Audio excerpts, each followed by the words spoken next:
परमेश्वर की महिमा हो। सभी मसीह भाई बहनों को जय मसीह की। आज का दिन यहोवा ने बनाया है, हम उसमें आनंदित हो।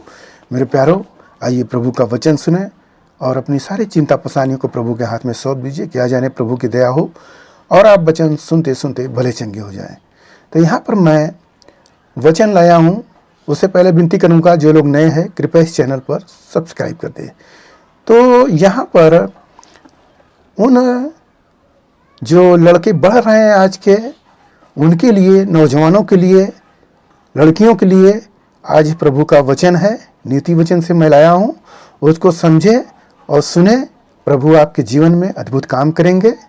तो आइए हम वचन को पढ़ते हैं। नीति वचन अध्याय 4 वचन 20।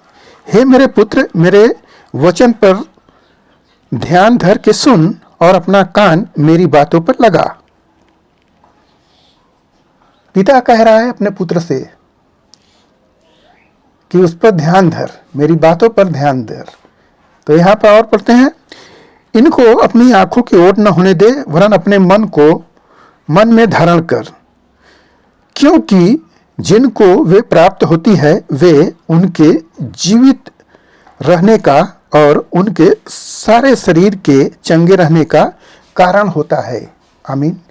यहाँ पर पिता अपने पुत्र को कुछ गुण बातें बताना चाहता है और वह बता रहा है कि बेटे, मेरे बेटे, और मेरे वचनों पर ध्यान दे, धर ले उस पर ध्यान, क्योंकि जो मैं बताऊंगा उससे तू जीवित भी रहेगा और उससे तू चंगा भी होगा, उसी के कारण तू चंगा भी होगा।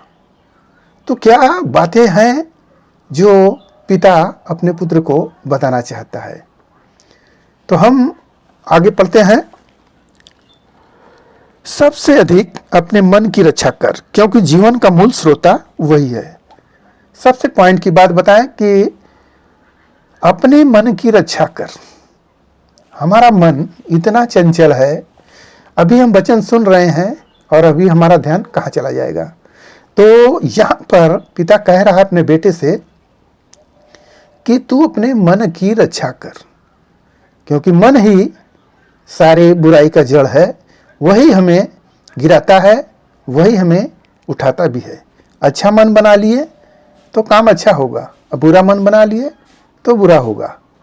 तो हमें अपने मन की रखवाली करना है। कहीं आपके मन को कोई शैतान बहका तो नहीं रहा है, कोई ऐसा व्यक्ति आपको भरमा तो नहीं रहा है। तो मेरे बेटे, पिता की उस वचन पर ध्यान दे कि अपने मन की रक्षा कर। और पढ़ता हूं, टेढ़ी बात अपने मुंह से मत बोल और चालबाजी की बातें कहना तुझसे दूर रहे। तेरी आंखों के सामने ही की ओर लगी रहे और तेरी पलकें आगे की ओर खुली रहे।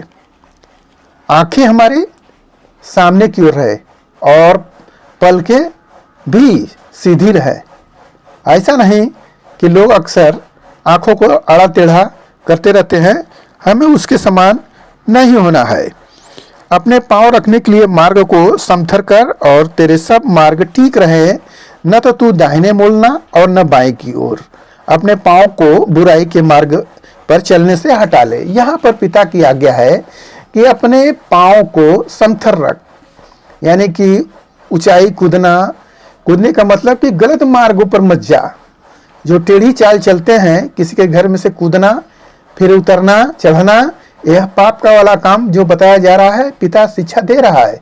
तो हमें उसी पर ध्यान धरना है, न कि अंधकार की बातों पर। जब आप इस पिता की आज्ञाओं को मानेंगे तो पिता क्या करेगा, पिता के वचनों पर आप चलेंगे तो आपके जीवन में काम होगा। यह नीति वचन किसी व्यक्ति ने नहीं, बल्कि परमेश्वर की आत्मा परिपूर्ण होकर सुलेमान में लिखा है। हालेलुया। तो मेरे प्यारों, इस वचन से आपको बहुत कुछ मिला होगा, उस पर ध्यान धरिए। नौजवान लोग, अगर आप इसको ध्यान धरेंगे तो परमेश्वर का आशीष आपके जीवन होगा और आप जीवित होंगे और भले चंगे भी होंगे। तो आइए आपके लिए हम प्रार्थना करें। मान परमेश्वर, माँ का धन्यवाद करते इस मसरा आज के दिन में प्रभु जो यह वचन मिला उसके हालेलुया उन्हें प्रभु अपने दिलों में बनाए रखे पिता परमेश्वर, शैतान उनको भड़का न पाए पिता। हालेलुया, आपका अनुग्रह दया प्रेम उनके जीवन में काम करे। धन्यवाद करते हुए प्रार्थना यीशु मसीह के नाम में, आमीन।